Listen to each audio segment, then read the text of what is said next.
What's going on, everybody? It's Warren. Welcome back to the Cosmic Wonder, and the Falcon and the Winter Soldier episode 3 could have been the best episode yet. It's hard to tell because they're all pretty dang good, but this time we got Zemo in action, and action on the dance floor by him. It's hard to really beat that scene right there, so this could be the best episode, but we also got Sharon Carter and a lot of other action as well. But go ahead and comment down below what you would rate this episode out of 10. And this is going to be my scene-by-scene breakdown, but first I have a rather interesting theory about Sharon Carter. Now, me and my buddy Chris over at my other channel, Cosmic Culture, be sure to subscribe if you haven't, we're talking about this theory and we think it makes a lot of sense. And the theory is that Sharon Carter could actually be the power broker, and if she's not the power broker herself, she is clearly involved with the power broker in some way, shape, or form, and the Flag Smashers. Now, there are a few main points that lead us to believe this about Sharon Carter. One is she is in Madripoor, she's living in the higher end, not the lower end which they visit, and she's clearly made well of herself. She's clearly a respected person in Madripoor, and she clearly has some power. Not to mention Baron Zemo states that he has only heard of the power broker and never actually seen the person. Then when Bucky, Sam, and Zemo start talking to her about the power broker and the Flag Smashers and the super soldier serum, she tells them that they should stay away from this for their own safety, already trying to lead them away and not dig into what is happening. When they mention Dr. Nagel to Sharon, she automatically knew that Dr. Nagel worked for the power broker. She already knew that inside information. Then when Zemo killed Dr. Nagel, she said, "What did you do?" She was in shock and she was concerned, which is weird because he was creating the super soldier serum, something that should not be around anymore. So the fact that she is so concerned is pretty pressing. Then when they part ways, she tells her driver, "We have a big problem. Actually a couple, I'll tell you in the car." One of the problems, as we know, is Dr. Nagel is dead, but why is that a problem to Sharon? And the other problem would be is that Sam, Bucky, and Zemo are trying to track down and destroy the other super soldiers. So it's very clear that Sharon Carter is involved with the power broker and the Flag Smashers in some way, shape, or form. Again, she is clearly important in Madripoor, the higher end, which is where the power broker is, and where Karli Morgenthau, the leader of the Flag Smashers, once resided. Could Sharon Carter actually be the power broker herself? Or could she simply just be working for the power broker? Let me state that I do not believe that Sharon Carter is bad. However, she may believe what the Flag Smashers stand for, or she could simply be in some sort of trouble. But let me know your thoughts about this theory in the comments down below, and now let's start with a shot-by-shot breakdown.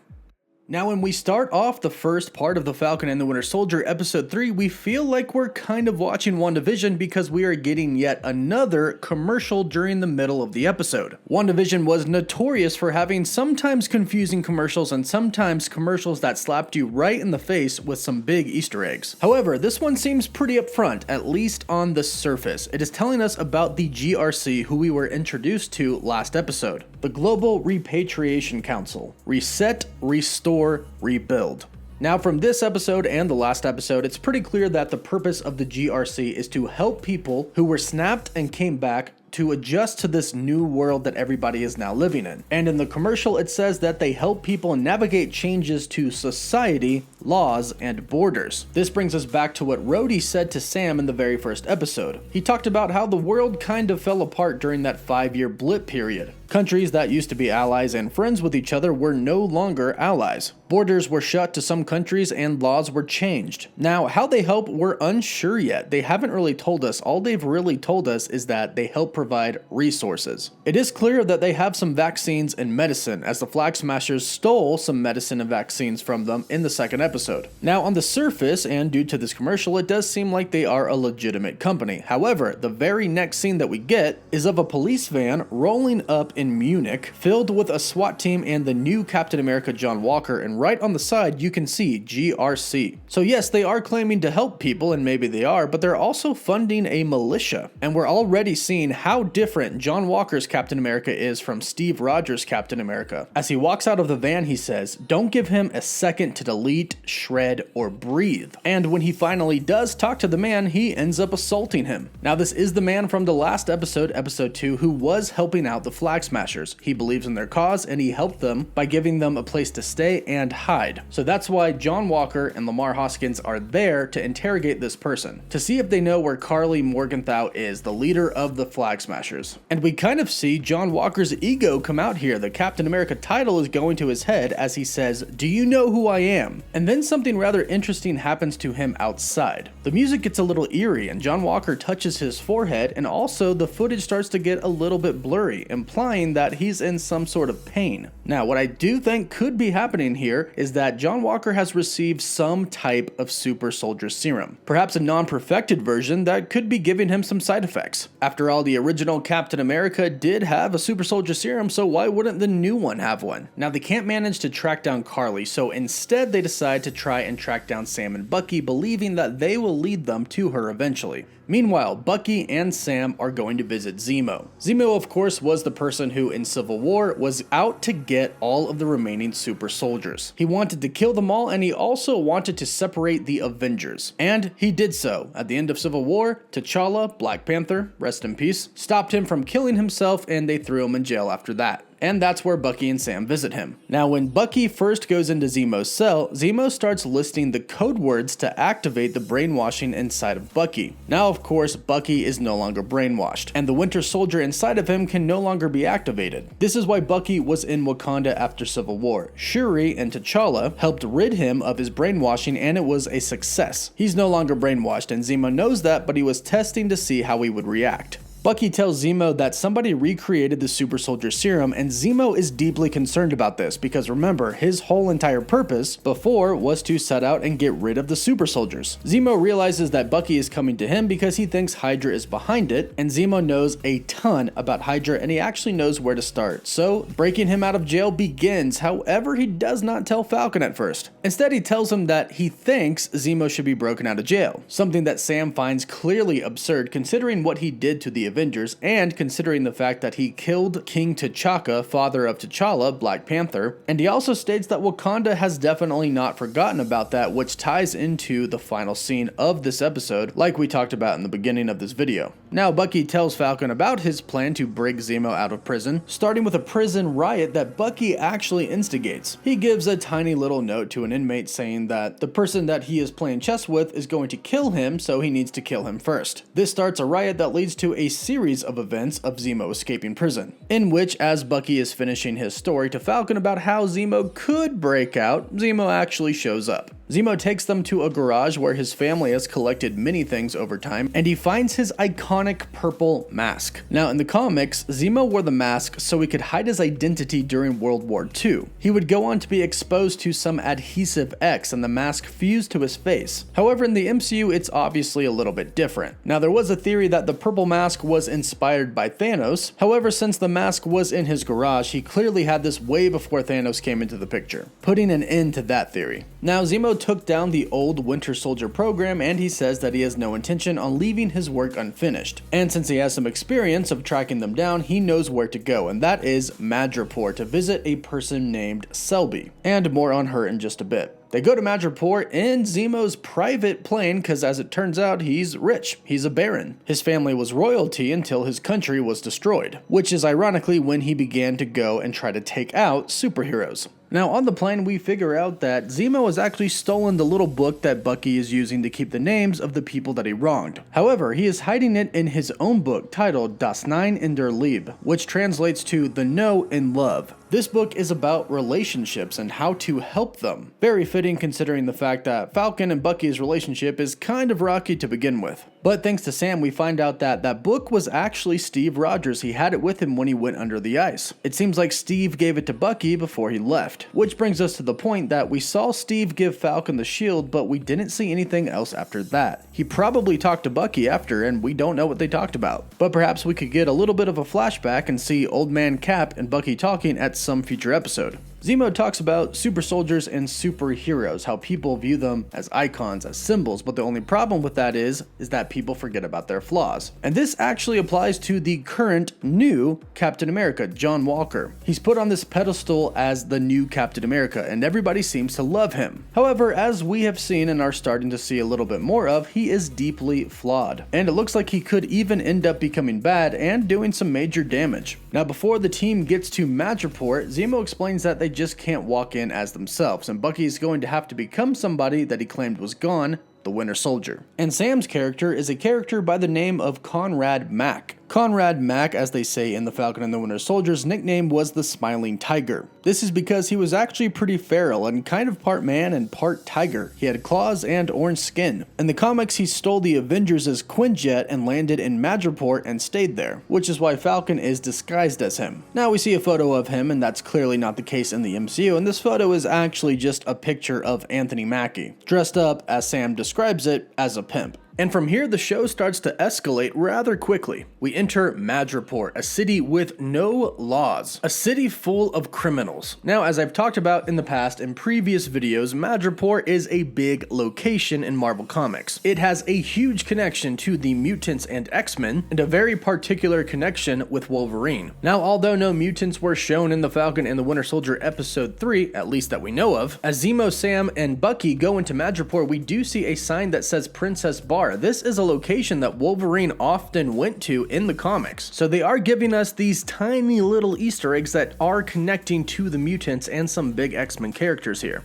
Zemo takes them to the Bronze Monkey, which in the comics it's a pretty big place that's often talked about and visited. However, in the comics it's kind of just a simple bar. Rather, in this TV show, it's a pretty big nightclub. When they walk in, everybody recognizes Bucky as the Winter Soldier, and Zemo made it very clear that they cannot break character. Sam, being the smiling monkey, has to take a shot of what appears to be just the insides of a snake, and Bucky has to act like he is still the Winter Soldier under the control of Zemo. Zemo commands him to attack, and he does so. But if you notice, there are people filming him. A lot of people, and this is not going to be good because remember, Bucky was pardoned for everything that he did. But if these videos get out on the internet, which they most likely will because everything does, he is looking like he is still the Winter Soldier and being controlled by Zemo. This is going to be bad news. In fact, in the first episode, we learned that the therapy sessions that Bucky was taking were government required to make sure he wasn't still out there losing control, going around hurting people. So the fact that people are filming him acting like he's the Winter Soldier is not good news. A character whose face is yet to be revealed puts a hood a little bit more over her head as she hears the fact that Baron, Bucky, and Sam want to talk to Selby. Of course, we learn a little bit later that this is Sharon Carter, and she ends up saving them all. They eventually work their way to get a meeting with Selby. Now, they changed Selby's character quite a bit from what he actually is in the comics. He is a man in the comics who has the ability to communicate with computers, and he is actually a mutant. It doesn't really seem like Selby in the episode has any of those powers or could be a mutant. It looks like Marvel just kind of used the same name, and she ends up dying, so I don't think she's that important. However, she does tell us about the Power Broker and Dr. Nagel. The Power Broker's name is dropped several times throughout this episode, and we find out that the Power Broker was having Dr. Nagel create the super soldier serum, but things kind of went wrong. Just like things kind of go wrong when talking to Selby thanks to Sam's cell phone ringing, but don't worry, Sharon Carter is there to save the day.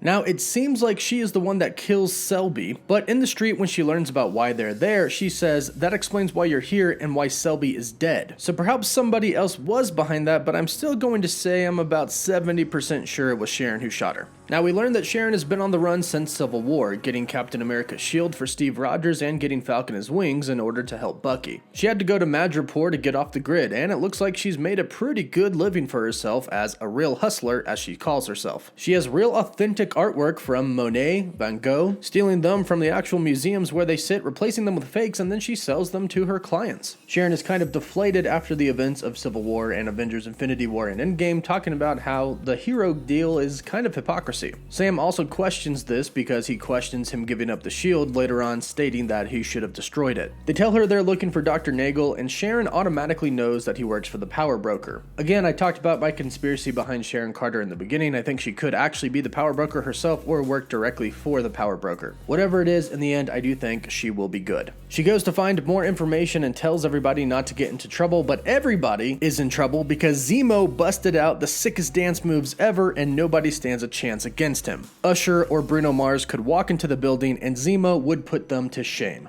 Sharon says she tracked down Nagel if she didn't already know where she was, and they go to the shipyard where you can see the Madripoor flag on one of the containers. Side note, and something interesting here, is that she actually gives them communication devices to put into their ears. You'll often notice in Marvel movies, everybody communicates with each other, but they don't really ever show how. Now, we can obviously assume that everybody has communication devices in their ears at all times, but in Avengers Endgame, where a ton of people came back to life suddenly, when they could all magically speak to one another without having communication devices, it's nice to actually see this happen. Here we meet Dr. Nagel. Dr. Nagel worked for Hydra, and when Hydra fell, he was brought in by the CIA. There he did experiments on Isaiah Bradley, who we met in the last episode. He talked about being in jail and having people experiment on him, and it turns out Dr. Nagel was the person experimenting on him. Keep in mind the experiments were probably more torturous than they were scientific. But through Isaiah's blood, he was able to perfect the serum, and we find out he made 20 vials, which Karli Morgenthau and the Flag Smashers stole from him. Now in the comics, Dr. Nagel actually worked for the US Army, and after Captain America's Super Soldier Serum during Project Rebirth, he was responsible for recreating the serum. He is the person responsible for recruiting the 300 African American soldiers who were used as test subjects for the serum, in which only Isaiah Bradley would survive. Clearly they changed his story just a little bit, but he is still responsible for experimenting on Isaiah. Ultimately, Zemo goes on to kill him, and a lot of people may think that Zemo is going rogue and bad, but this is what he set out to do in the Super Soldiers, and this doctor is creating Super Soldier Serum, therefore he killed him. To Zemo, it's just a process of eliminating all of the Super Soldier Serums, and he didn't do anything wrong in his eyes. Now, big praise to Sharon Carter / Emily Van Camp, the actress who plays her, for the awesome action scenes that we get during this episode. She completely kicks butt, along with Zemo rocking the purple mask, taking care of business, and also Bucky should try out for the Olympics for the javelin throw because he absolutely smashes somebody with a metal pole. From here, Bucky, Zemo, and Sam go their separate ways from Sharon Carter, promising to get her pardoned so she can return to the States. From here we go to Karli Morgenthau, and a lot of people think that they see an X-Men sign on this gate of the building to the GRC supply depot. I wish I could tell you it was. I wish I could even speculate on the fact that it could be. However, many people will recognize that this is simply the European road sign for do not enter. Sorry to disappoint. From here we learn a little bit more about Karli Morgenthau. Her life seemed to be considerably better during the blip, and when people returned, she got kicked out of wherever she was. We learned that the dying woman that she was visiting is Mama Danya, and she was dying of tuberculosis, and in a later scene we find out that she has indeed died. It sounds like Mama Danya took in a lot of refugees during the blip, made a home, took care of everybody, and then when everybody came back, they kind of destroyed what she created, forcing Karli to go to Madripoor. They confirmed that they took the serum, and if you've been following my videos way before the Falcon and the Winter Soldier even came out, I stated that the Flag Smashers were probably super soldiers, so this doesn't come as a big surprise. Now, of course, Karli thinks that she is doing good, and she believes that she is trying to help people. And it's curious that she knows that Dr. Nagel was killed in Madripoor. Perhaps Sharon Carter is connected to her somehow and called her. Since Sharon was kind of screwed over by a bad government, perhaps she is kind of on the side of Karli, and maybe she's helping her somehow. Too many conspiracy theories for one video. I'm sure I'll do about 10 more on what I think is going to happen. However, Karli, even though she thinks she is doing good, steps up her terrorist game by killing at least 6 men in an upcoming scene, stating that that's the only language that these people know. So her group just jumped it up a bunch of different notches, and a lot of people are going to start to come for them now. Sam and Bucky talk about the shield and what it means, and Sam questions whether he should have gave it up or not, stating that he should have destroyed it because a lot of people's lives were affected or destroyed because of that shield, like Isaiah Bradley being tested and experimented on by the US military and Hydra scientists. However, Bucky says that it means a lot of things to a lot of people and can mean a lot of good, so before Sam steals it and destroys it, Bucky's going to steal it and says we need a new Captain America, one that isn't Walker. Zemo, Bucky, and Sam go to Riga, where Zemo talks about visiting the memorial of Sokovia. Sokovia is where Zemo is from and where his family died. It's also where Pietro and Wanda Maximoff, the Scarlet Witch, are from as well. And we know from the trailers that Zemo actually does go and visit the memorial. Bucky feels like he's being followed, so he says that he's going to take a walk. Here he finds the Wakandan Kimoyo beads and eventually runs into Ayo. She says that she's there for Zemo, and this goes back to what Sam said in the beginning of the episode, stating how dangerous Zemo was, stating how he killed King T'Chaka in Captain America Civil War, the current king of Black Panther before T'Challa. And he asked Bucky, do you think that Wakanda forgot about that? No, they haven't. And the fact that Ayo is here proves that no, they have not. But it does look like we are going to see some more Wakandans show up and possibly take a trip to Wakanda in a future episode of The Falcon and the Winter Soldier. So let me know what you thought of episode 3. Let me know what you rated it in the comments down below. I personally think that each episode has gotten better than the last, and it's hard to think that we're already halfway done with the series. But luckily these episodes are a little bit longer than WandaVision. So don't forget to subscribe and hit that notification bell for future videos about The Falcon and the Winter Soldier and other Marvel projects as well. Don't forget to like the video, and for live updates you can follow me on Instagram and Twitter. As always, thank you all so much for watching. Woof woof.